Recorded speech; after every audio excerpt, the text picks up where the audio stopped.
Hi.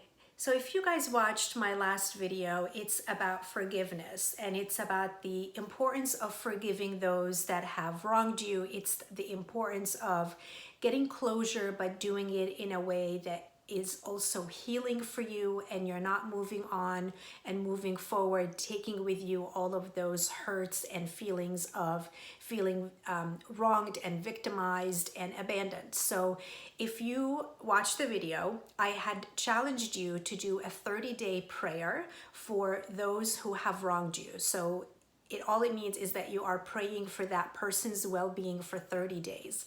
So I hope that you are prayed up. I hope that you are doing the challenge, and I hope that you are feeling a little bit more at peace as the days go on. But what I did want to talk to you about today is kindness. And the reason that this is so top of mind for me is two separate things that are sort of tied together. So one of them is that my kids who are in second and third grade, their school is doing this annual theme, and it's a theme they do every single year. So this year's theme is called kindness, and what they do is they break out the kids into smaller groups facilitated by a teacher, and they talk about kindness and they talk about the importance of kindness and what does that behavior look like and what does it feel like.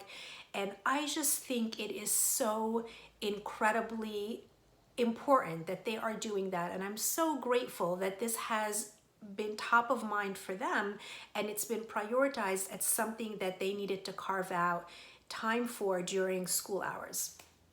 And it got me thinking about the importance of continuing that conversation on the home front when the kids come home and instilling that behavior in them on many levels, right? It's not just them doing it at school, but it's you continuing that conversation and instilling those behaviors in them after that. So the other part of this is that I chose to go on the news and catch up on what's been happening in the world. And I don't typically do that on a daily basis. I don't consume the news on a daily basis because it's just so toxic and it drains me and I find myself in a funk. And so I pick and choose when I do it, and I pick and choose which stories I click on and when. And if I'm not in a great headspace, I just don't even bother. So a couple days ago, I was browsing through the news and I came across two stories that really stuck with me. So one of them was about a young man, a teenage boy who was being bullied at school. And this is in Moreno Valley, California, which is in Southern California. And it's a neighboring town of where I grew up. And he was being beaten up by these two boys, and this last incident led to him being hospitalized because of his injuries, and he later died in the hospital. And it's devastating. There are just no other words for it. The other story is also a teenage boy who was also bullied by his classmates, and he was teased and embarrassed because of his sexual orientation, and they outed him and they shared some personal texts about, that he had written, and so he committed suicide. And so two very separate incidents, separate states. The other story was in Tennessee, but both have that same tenor where kindness played zero role in the behavior of those kids that were bullying those two victims.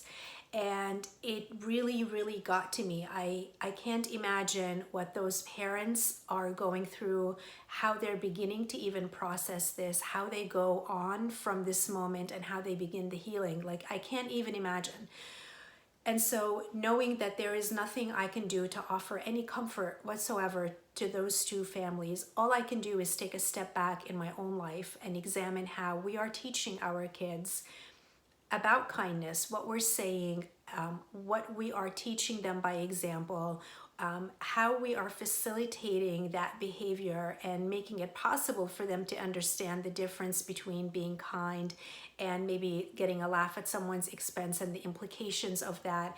And so for us, we have this daily ritual in the evening where we ask the kids about their day and who they played with and what made them smile and what made them sad. And we have this like slew of questions that we go through, and while it may seem superficial on the surface, it actually helps us get a really better idea of how their day was. Because if you are a parent and you're asking your kids, how was your day today? What do you get? Great, or fine, or it was okay. And so you don't get any much more than that. And the only way you can get that is to ask them these little pointed questions that lead you into seeing how were they emotionally, what bothered them, what gave them anxiety, what was something that they looked forward to, who are they playing with, and what kind of kids are those kids that they're gravitating towards or not. And so we do this on an ongoing basis, and we have been doing that since they were much younger. And it's really helped us uncover so much, from the kind of little people that they are to the kinds of kids that are around them and the things that come up for them at school. And so for you as parents, I know that life is insanely busy for all of us, but it's really important for all of us to be diligent in teaching our kids the fundamentals of being a good human, which is being kind and compassionate and empathetic to other people, because we are raising the future and they are our only hope. And so as I'm thinking about kindness on every level, I'm also thinking about the example that we set for our kids. So if you are a parent that is teaching kindness, but then within that same breath, you are talking about somebody, you're engaging in gossip, you are taking a cheap shot at someone or laughing at someone's expense, then you really are not teaching kindness. You are saying empty words and they mean nothing to no one, and you're not fooling your kids by preaching kindness and then being the mean parent on the other side, because they are watching, they are listening to everything you say and do, and that's the lesson that they are learning from. They're not learning from your words, they are learning by your actions. So I am urging us as collective parents to be more mindful of what we're saying and doing, and being more diligent in our guidance to our little ones around kindness and around being better human beings, and about being just empathetic to everybody around us. So that is my message for today. It's been weighing so heavily on my mind because I just can't begin to fathom the pain that is now rippling through these two separate schools and families and friends.